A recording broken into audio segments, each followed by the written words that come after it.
¿Cómo están todos ustedes? Tengan muy buenas. Vamos a comenzar con la sesión del día de hoy.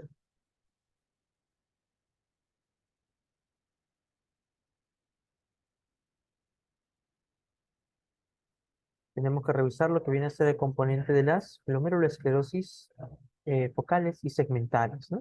Y así como lo hemos visto nosotros ya previamente en lo que viene a ser el tema de nefropatía por cambios mínimos, en la que el título nos decía específicamente qué es lo que íbamos a encontrar en el componente anatomopatológico. De la misma forma, el título de esta patología nos dice también lo que vamos a encontrar. Glomeruloesclerosis. ¿Qué vamos a encontrar? Fibrosis. Recuerden que esclerosis es sinónimo de fibrosis. ¿Fibrosis de quién? De glomérulo. Focal.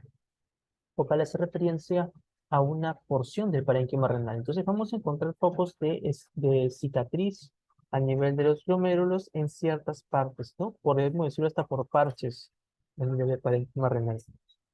Y segmentaria. Segmentaria hace referencia a una parte del glomérulo. Esto quiere decir que una parte del glomérulo va a estar cicatrizada, va a tener esclerosis y otras partes de ese mismo glomérulo van a estar indemnes. Entonces, eso referencia a la glomerulosclerosis focal y segmentaria. Ya nos sopló, por así decirlo, lo que vamos a encontrar a nivel anatomopatológico. Es de esperarse que como estamos en síndrome nefrótico, estos pacientes puedan presentar edemas, ¿no? Orina espumosa por la proteinuria. Y un dato interesante es que tiende a predominar a nivel de la raza afroamericana, este patrón de glomerulosclerosis focal y segmentaria. Bueno, esta glomerulosclerosis focal y segmentaria, clásicamente la puede usted visualizar a nivel de los pacientes con síndrome nefrótico. En un 70% de los casos de glomerulosclerosis focal y segmentaria, se va a manifestar como un síndrome de tipo nefrótico. Pero tenemos también un 30% de los casos que puede presentarse como nefrítico o mixto, ¿no? Tanto nefrótico como nefrítico, en la cual podemos evidenciar predominantemente, ¿no? Una hematuria microscópica, ¿no? Y elevación en la que viene a ser la presión arterial. Lo que comentamos en un inicio es la más frecuente, es el tipo de eh, causal de síndrome nefrótico más frecuente en adultos. Y esto es importante que ustedes, por favor, lo puedan recordar. Como lo hemos comentado, es focal porque va a afectar ciertas porciones del parénquima renal. Digamos, aquí puede haber un componente de glomerulosclerosis focal y segmentaria, y esta porción, digamos, por aquí puede estar indemne, por así decirlo, ¿no? Y así sucesivamente. Es lo que más o menos quiero que puedan ustedes recordar cuando hablan de focal. Cuando hablamos de focal, hablamos de una porción del parénquima renal. Ahí está, focal. Es un grupo de glomérulos que se encuentra afectado. Una porción del parénquima renal que contiene esos glomérulos que es la que está afectada. Difusa es cuando se afectan todos los glomérulos de renal. ¿Y qué significa segmentaria? Segmentaria significa que la porción del glomérulo es la que está sufriendo la esclerosis. Aquí tienen ustedes un ejemplo de una glomérulo, cómo se ve una glomerulosclerosis segmentaria. Tienen ustedes aquí un glomérulo normal, no tienen ustedes el calibre, lo que viene a ser los vasos sanguíneos, y ahora mire usted un caso de glomerulosclerosis focal. Entonces, ¿cómo está el calibre de los vasos sanguíneos en la zona donde se ha dado la esclerosis? Está disminuido el calibre. Por lo tanto, el flujo sanguíneo aquí va a ser menor. Y un dato interesante que debe usted ir fijando desde ya es que la cantidad de sangre que va a llegar hacia los glomérulos, hacia la porción del glomérulo que está indemne es mayor. ¿Llevándonos a qué? A un estado de hipertensión glomerular. Y esta hipertensión glomerular va a generar mayor fuerza y estallamiento sobre las paredes de los endoteliales, y generando mayor daño sobre ese pobre glomérulo que se encuentra hasta el momento indemne, llevándolo posteriormente a la fibrosis, a la esclerosis, ¿no? Por eso vamos a ver que se le cataloga como el círculo vicioso de la glomerulosclerosis, ¿no? Importante recordar. Continuamos. ¿Cómo se ve a nivel de la histopatología? A nivel de la histopatología vamos a ver nosotros aquí los focos, ¿no? De esclerosis y alinosis, ¿no? A nivel de glomérulo. Porción indemne y focos de esclerosis y alinosis, ¿no? Aislados en ciertas regiones del glomérulo. De la misma manera, podemos ver aquí nosotros focos de esclerosis y alinosis glomerular, ¿no? Y glomérulo indemne, ¿no? Y la otra porción de glomérulo indemne. Esto nos hace a nosotros sospechar la presencia de una glomerulosclerosis focal y segmentada, ¿no? Pero esto no solo se queda aquí. Si nosotros a ese glomérulo le realizamos lo que viene a ser una microscopía electrónica, vamos a poder visualizar lo siguiente: un aplanamiento, borramiento, fusión, desfacelación de los pedicelos de nuestros porocitos. Y esto ya lo hemos visto en la nefropatía por cambios mínimos, ¿no? Entonces, estos mismos hallazgos, asociados obviamente a un compromiso a nivel de microscopía de luz con estos focos de esclerosis segmentaria, nos hacen sospechar una glomerulosclerosis focal y segmentaria, ¿ya? No se olviden de ese dato. Por estos hallazgos a nivel de lo que viene a ser el tema de la microscopía electrónica, es que algunos libros, algunos autores plantean que esta glomerulosclerosis focal y segmentaria sea el avance de una nefropatía por cambios mínimos, ¿no? O sea, digamos que ciertas glomerulosclerosis focales y segmentarias sean parte del desenlace del progreso de una nefropatía por cambios mínimos. Eso por ahí, por si en algún momento lo pueden revisar en alguna literatura, se va mencionando, ¿no? Bueno, vamos a revisar el componente fisiopatológico de esta glomerulosclerosis focal y segmentaria. Uno de los datos interesantes a tener en consideración aquí viene a ser la elevación en este ligando que se conoce como el factor de crecimiento transformante beta. El factor de crecimiento transformante beta ya lo visualizamos nosotros previamente cuando tocamos lo que viene a ser el componente de la reparación tisular. Habíamos visto que cuando el macrófago tenía un cambio de un perfil M1 a un perfil M2, iba a comenzar a cambiar la producción de las interleuquinas, ¿no? Que esta iba a secretar y también sus ligandos. Uno de estos que se iba a comenzar a producir va a ser el factor de crecimiento transformante beta. Este factor de crecimiento transformante beta va a tener una serie de desenlaces, ¿no? Dentro de esto va a promover lo que viene a ser el tejido cicatricial, o sea, la esclerosis de glomérulos. Pero no solo se queda ahí, sino miren cómo predispone a la apoptosis. Es por ese motivo que a nivel de la microscopía electrónica podemos ver facelación, borramiento de los pedicelos, por la misma apoptosis que está dando sobre estos pobres porcitos, ¿no?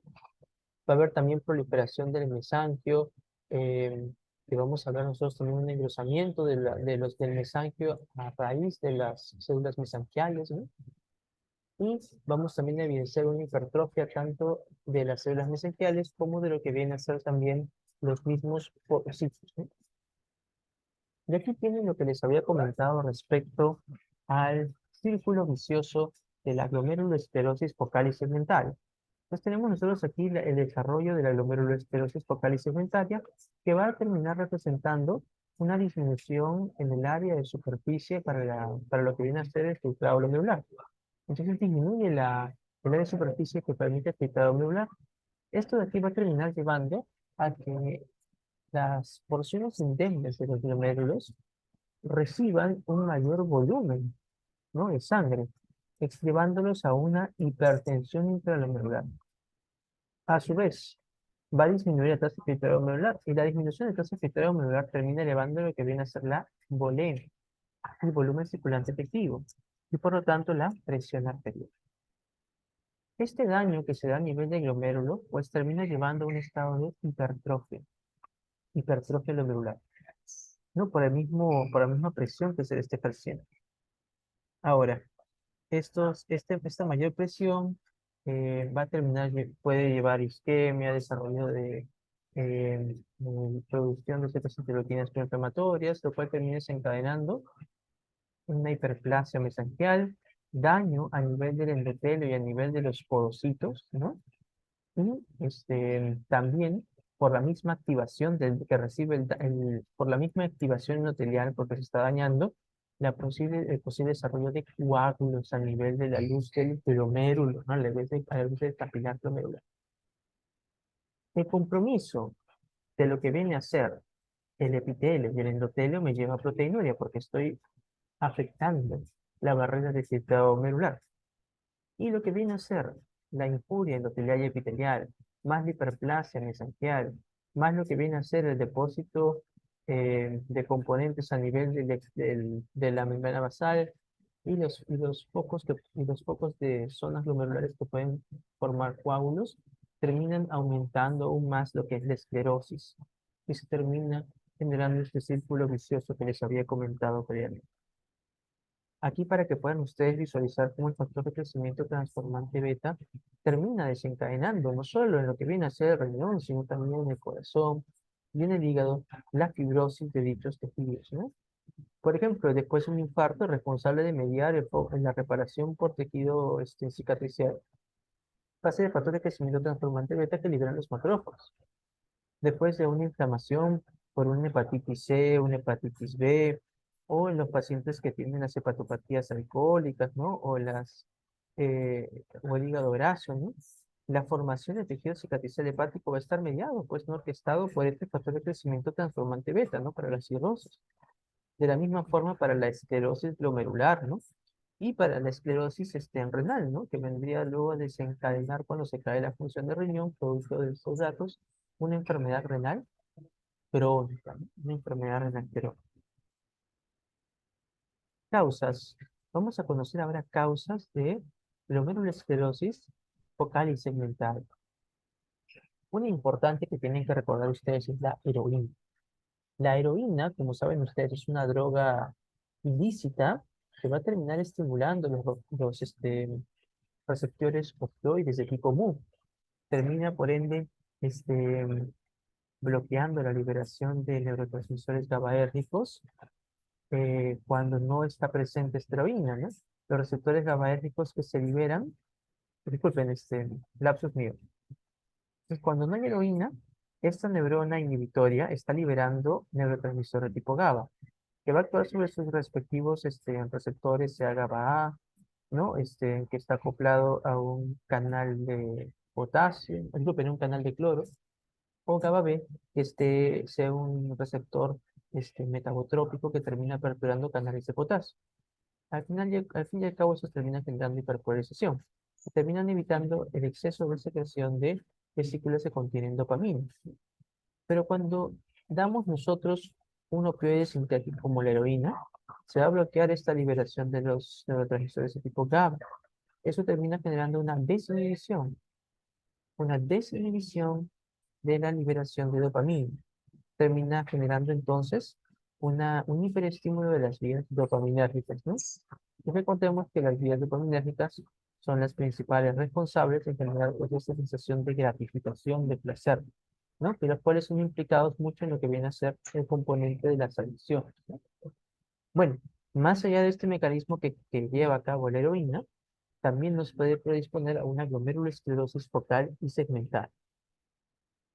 Otra causa de glomerulosclerosis focal y segmentaria que usted debe recordar, sí o sí, es la glomerulosclerosis focal y segmentaria que se puede dar por VIH, en la cual es importantísimo, que usted pueda recordar que tiene una glomerulosclerosis focal y segmentaria de tipo colapsante.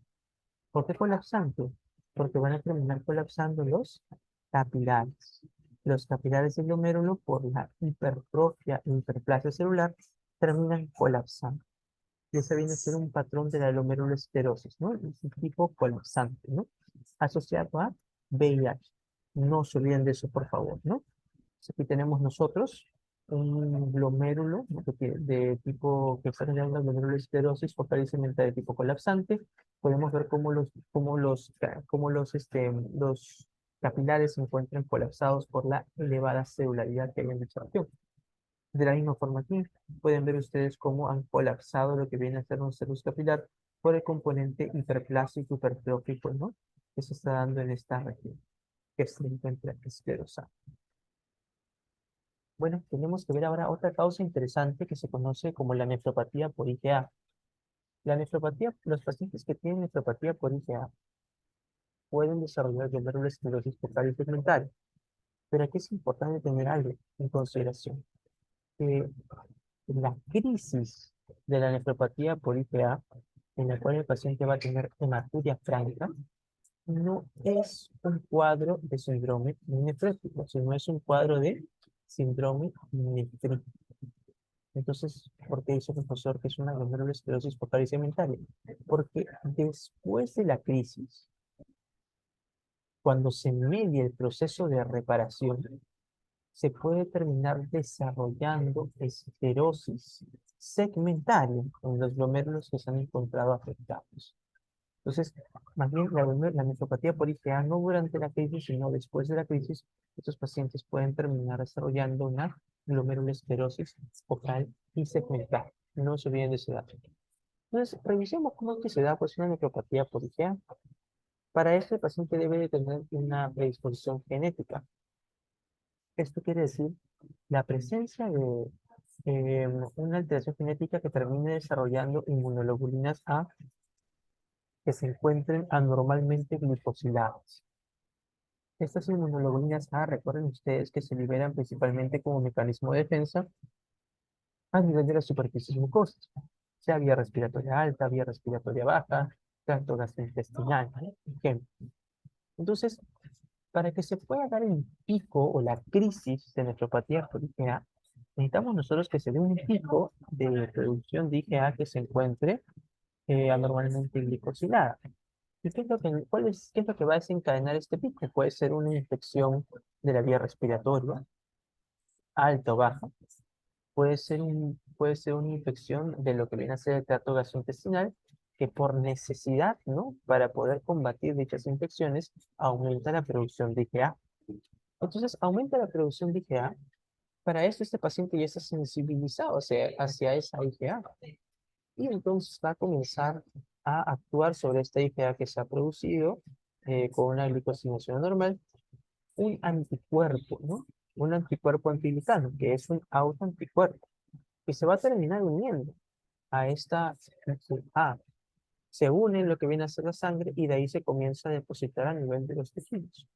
Y uno de los tejidos donde se va a terminar depositando es a nivel del glomérulo.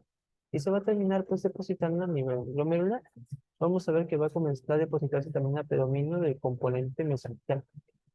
Entonces, es ahí cuando se deposita la IgA y anómala junto con su IgG, que la ha reconocido, que tendremos nosotros ahí un inmunocomplejo. Este inmunocomplejo, a través de la vía clásica de complemento, termina formando, pues, ¿no? Todos los componentes que habíamos visto previamente durante la inflamación, llamando polimorfos nucleares, favoreciendo la fagocitosis, eh, eh, favoreciendo el proceso de quimiotaxis, ¿no? Activando las células endoteliales, etcétera, ¿no? Y dando pues una respuesta inflamatoria en dicho lugar. A su vez, recuerden ustedes que las inmunoglobulinas per se pueden también servir como opsoninas. Entonces, también van a generar lo que habíamos visto en inflamación, que era la fagocitosis frustrada, con la liberación de una gran cantidad de vesículas de los polimorfos nucleares del tejido. Entonces, al final, ¿qué se está dando? Se está dando un foco inflamatorio brutal, pues, ¿no? Se daña lo que viene a ser la barrera filtrada glomerular, se comienzan a filtrar por ahí glóbulos rojos, glóbulos blancos, proteínas también, pero no en rango nefrótico, ¿no? Proteinuria va a haber, leve, moderada, pero no en rango nefrótico, o sea, no va a ser mayor a 3,5 gramos en una recolección de 24 horas, no lo va a hacer, no va a estar en rango nefrótico, ¿ya? No se olviden, por favor, de ese dato. Bueno, hasta el momento, ¿esto qué es? Esto no es un síndrome nefrótico, esta es la crisis de la nefropatía por IgA. Esto va a desencadenar un síndrome nefrítico. El síndrome nefrótico viene después, cuando se resuelve esta crisis, ¿no? Nefrítica, y ahora este glomérulo que estaba inflamado inicia el proceso de reparación. Es importante recordar por qué motivo. Porque es este proceso de reparación anómalo que puede darse con un exceso de producción de factores que se transformante beta, que puede desarrollarme la glomerulosclerosis focal y segmental. Entonces va a desarrollar focos de esclerosis en ciertos segmentos de los glomérulos que estén ubicados en un foco específico de riñón. Y de esta forma el paciente por nefropatía por IgA puede, ¿no?, tener, aparte de ese síndrome nefrítico durante las crisis o síndrome nefrótico, ¿no? Ya de manera constante, ¿no? Lamentablemente, como un desenlace de las crisis, ¿no? Aquí está lo que estábamos comentando previamente, como a través de la vía clásica por inmunocomplejos se termina activando, pues, ¿no? Las simples convertasa, luego las de 5 convertasa, pues forma luego lo que viene a ser la C5A, junto con lo que viene a ser la C3A, que son las proteínas, las toxinas, se forma el complejo de ataque de membrana, que también ya lo hemos visto. Por aquí no estaba mencionado, pero se forma también la C3B, ¿no?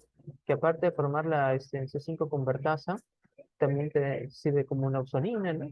Aquí es importante a que lo tengan en consideración y lo revisen, ¿no? Lo complementen. Y por último, el factor de crecimiento transformante beta que se comienza a producir en los glomérulos una vez que ya pasó pues la injuria proinflamatoria, ¿no? Y comienza a desarrollar el proceso ahora sí de esclerosis, llevándonos a un proceso de cicatrización. Entonces, la glomerulosclerosis focal y segmentaria es, chicos, un desenlace de la crisis, ¿ya? Bueno, ¿cuál es el tratamiento que se estipulaba aquí? Lo que viene a ser los glucocorticoides, ¿no? Los glucocorticoides por su efecto antiinflamatorio. Pero lamentablemente, van a tener un pobre pronóstico, ya que la respuesta va a ser igual o inferior al 15%. Y un 50% de estos pacientes que tienen glomerulosclerosis focal y segmentaria por este círculo vicioso de la disminución de la masa renal, van a comenzar a desarrollar enfermedad renal crónica, un 50%.